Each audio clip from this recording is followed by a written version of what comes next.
just first things first, what's the mood in the camp after a win at the weekend? A chance to build on that performance going into Sunday? Well, the mood in the camp is very, very good. It's been helped by a trip to Portugal, where the squad really bonded very well, and it also helps when you're winning. And we won 2 games away from home in our last 3 games against the top 4 sides, so the squad is delighted with that. Are Bristol playing their best rugby of the season? We're improving in the way that we're trying to play our game, and we're getting better and better. The first 7, sort of barring the last 6 minutes of the game, our performance was very good against Leeds. We were ruthless in terms of our finishing ability.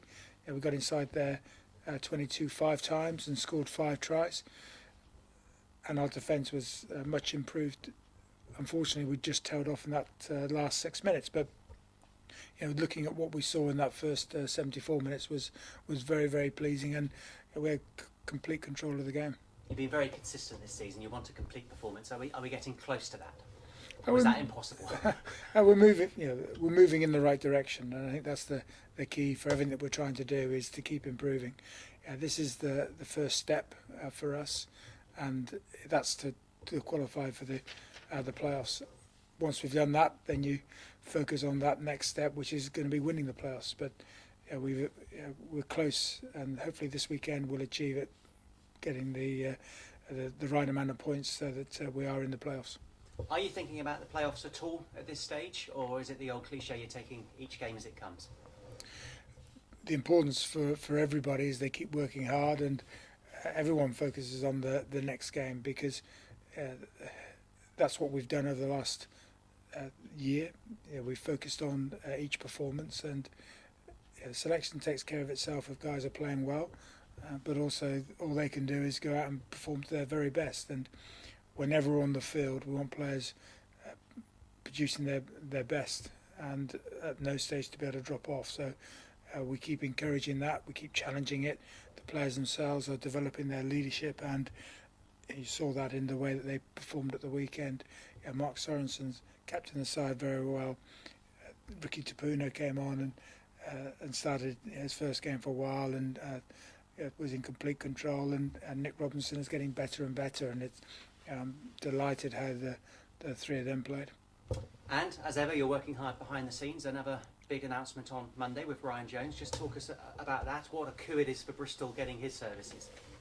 Well, we've made a number of selections and brought in a number of people for next year, and Ryan was part of looking at the squad was going to improve, and bringing a player of his quality is outstanding for the club, and I'm delighted that I'm going to be able to work with a player of the class of Ryan Jones. But similar to the other players that we brought in, you bring in Dwayne Peel, Anthony Peronisi, Jack Lamb, to name those guys.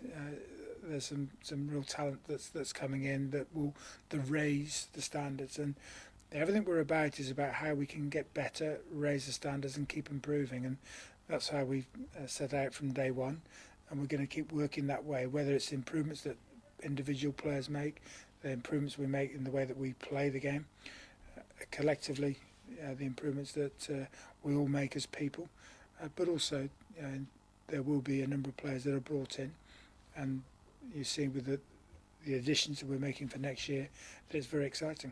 I guess the advantage with him is that we might possibly, touch wood, see him in a Bristol shirt before the end of the season. Is that a nice bonus? Well, he gets added to the squad at the end of the Ospreys season, and depending on where we are and the state that we're in, will be determined sort of how much game time he gets. But what a fantastic guy to be bringing into the squad.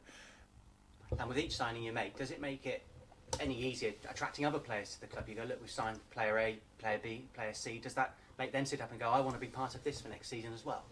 We've been linked with every single player that's available at the moment, and obviously we can't have that bigger squad. But there are a number of inquiries that have come our way from players that were interested in joining us, and I think what we've got to make sure that we're doing is performing well, creating a fantastic environment for players to come to develop and work and enjoy the rugby that they play, but also to play winning rugby. And we've set out right from the start that we want Bristol to become a Premiership side and perform very well in the Premiership. we're making those strides forward at the moment, Mhm. but it's vital that we finish off the season positively in winning the playoffs. Yeah, absolutely, and it's an advantage making these announcements now, isn't it, rather than the season ending and suddenly having to recruit going into a new campaign. Well, it's part of the way that you recruit in rugby. Slightly different to football, because once you sign somebody, they becomes your player straight away. It's not the case in rugby, so we're announcing these signings now, so that once the deals have been done, the signings are being announced. And can you just back up? I think I spoke to Sean Hawley a couple of weeks, and he says some of those players who maybe won't be here next season, their attitude has been first class. It's been a real squad effort this season. Oh, very much so, and it's vital that that's the case. Rugby is a squad game. Even the 15 that take the field, the tries that get scored are through the whole squad working together. I've been really pleased and impressed by the attitude that players have shown.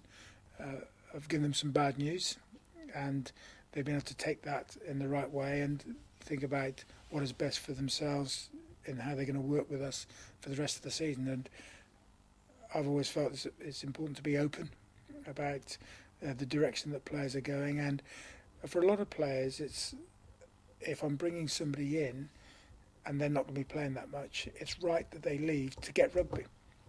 Nobody wants to be sat on the sidelines all the time and not involved. So it's to encourage them to go and find a club that will give them the rugby. And it's not saying that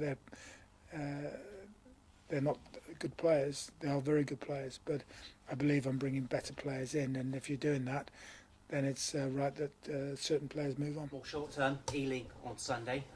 They gave you a good game, didn't they, earlier in the campaign? What can we expect on Sunday? Well, we hope the conditions are a little bit better. When we played away at Ealing, the conditions were pretty poor, and they stopped us from playing very well. And actually, they played some good rugby, and was impressed by the way that they went out and played the game.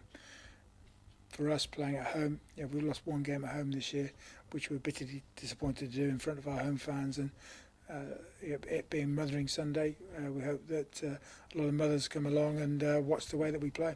Yeah, hoping. I mean, the fans have been superb all season, home and away, haven't they? How important is the supporters backing going into the final straight? Well, the support for Bristol Rugby is one of the reasons why I joined the club. Because I see the magnificent support that's here, and what I didn't realise is that the support is so good away from home. We didn't manage to get anybody arrive in Portugal to watch us train. However, the support coming to Leeds was brilliant, and absolutely. Hopefully, they've enjoyed the way the team has played, and the bond is getting stronger between the supporters and the players.